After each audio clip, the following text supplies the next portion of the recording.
This is the story of Clarence the Clam.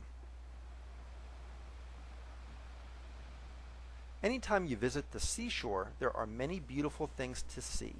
The white sand, the blue water, the seashells and seagulls, these are all a part of the world that you see at the beach.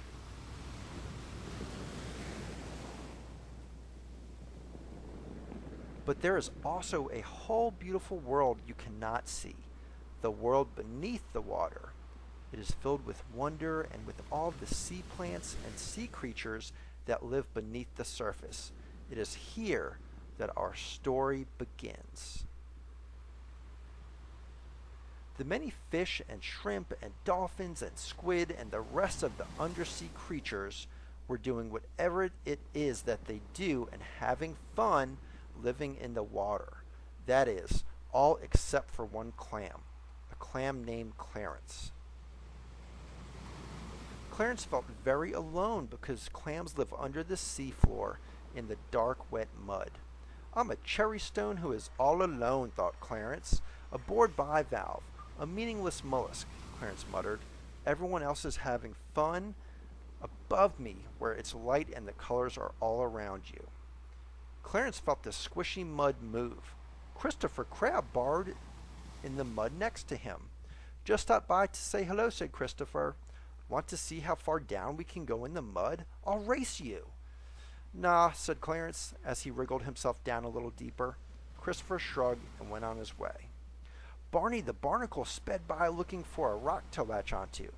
Hey, Clarence, come on up to the ocean floor and I'll sit on you and we'll talk for a while. Nope, said Clarence. I don't have anything new to tell you. And with that, Barney just floated away. Seymour the seahorse could see Clarence was not in the mood for company and kept right on riding the ocean currents. Noelle the nettle floated by too. She was from the south, where they call jellyfish nettles. Come on, Clarence, let's hang around and see what comes our way, she said. Don't feel like it, said Clarence with a sigh. You are such a stick in the mud, Noelle said as she caught the tide and drifted out of sight. Maybe I'm being a selfish shellfish, Clarence thought.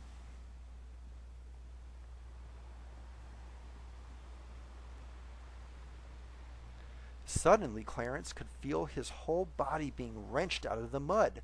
Someone was clamming and had caught Clarence in their clam rake. He tried to hold in the mud, which is a hard thing to do when you don't have any hands. Clarence could feel himself being lifted upward. A blur of water and a light and seaweed rushed by him. Oh gosh, he thought as he was lifted out of the water and put in a floating basket on the surface. I'm doomed. I'm done. I'm dinner. Clarence had never seen sunlight or the surface, and he did not like it. It's too dry and bright up here, he whispered.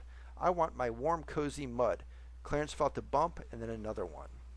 Other clams were also being put into the basket with Clarence, and they looked at each other, frightened and confused. Some of them were opening their shells ever so slightly to take a peek at their surroundings. Most kept their shells shut tight. Karen, a mother's voice called. That's enough clamming for today. We have more than we can possibly use. Throw the ones in the basket back in the water and come inside now. The clams all bumped into each other as the basket was tipped upside down. They all spilled into the water at the same time. Down, down they went until they touched the bottom, and then there was such a commotion as they hurried to bury themselves in the mud. I've never seen any other clams, Clarence thought. Hello over there, came a voice from a few inches away.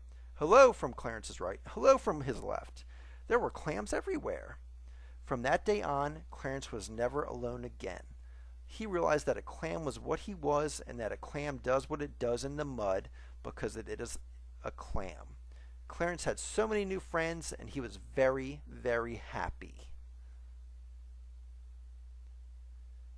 He was as happy as a clam.